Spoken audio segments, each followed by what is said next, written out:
ಗ್ರಾಮೀಣದಲ್ಲಾಗಿರ್ಬೋದು, ಸರಿಯಾದ ವೈದ್ಯರಿಲ್ಲ, ಸರಿಯಾಗಿ ಸ್ಕೂಲ್ಗಳಿಲ್ಲ, ಸ್ಕೂಲ್ಗಳು ಮೇಂಟೆನೆನ್ಸ್ ಇಲ್ಲ, ಟೀಚರ್ಸ್ಗಳಿಲ್ಲ. ಯಾರು ದೇಶನ ತಯಾರು ಮಾಡಬೇಕಾಗಿತ್ತು ಅವರಲ್ಲಿಲ್ಲ.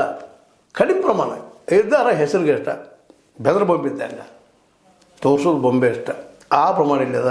ಈ ದಿಶೆಯಲ್ಲಿ ನಮ್ಮ ಪ್ರಹ್ಲಾದ್ ಜೋಶಿ ಅವರು ಇನ್ನಷ್ಟು ಮಾತಾಡಿದರೆ, ಇನ್ನಷ್ಟು ಯೋಚನೆ ಮಾಡಿದ್ರು. ಬರೀ ಮಾತಾಡೋದು ಬೇಡ, ಮಾತಾಡೋರು ಭಾಳ ಇದೆ ದೇಶದಲ್ಲಿ. ನಾನು ಮಾತಾಡ್ತಾನೆ ಇದ್ದೀನಿ. ಈಗ ಎಲ್ಲರೂ ಮಾತಾಡೋಣ, ಆದ್ರೆ ಕೆಲಸ ಆಗ್ತದೇನು? ನಾವು ನಿಜವಾಗಿಯೂ 3ನೇ ನಂಬರ್ ಶ್ರೀಮಂತ ದೇಶ ಆಗ್ತೀವ. ಪ್ರತಿಯೊಬ್ಬರು ನಮ್ಮ ದೇಶದಲ್ಲಿ ಆಗ್ಬೋದು. ಬರೀ ಒಂದು 10 ಮಂದಿ ಅಲ್ಲ, 100ರಲ್ಲಿ 10 ಮಂದಿ ಆದ್ರೆ ಅದಲ್ಲ, ಅಭಿವೃದ್ಧಿ ಅಲ್ಲ.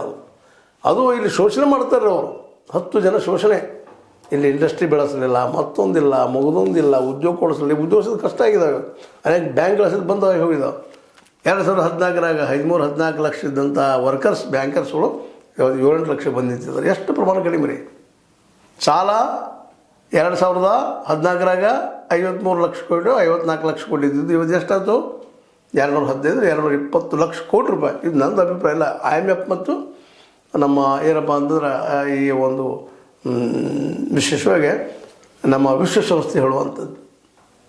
ಇವೆಲ್ಲ ನೆನಪಿಟ್ಟು ನಾವು ಮಾತಾಡ್ಬೇಕಾಗಿದೆ. ಆಗಲೇ ಮಾತಾಡಿದ್ದಾರೆ ನಮ್ಮ ಜೋಶಿ ಅವರು.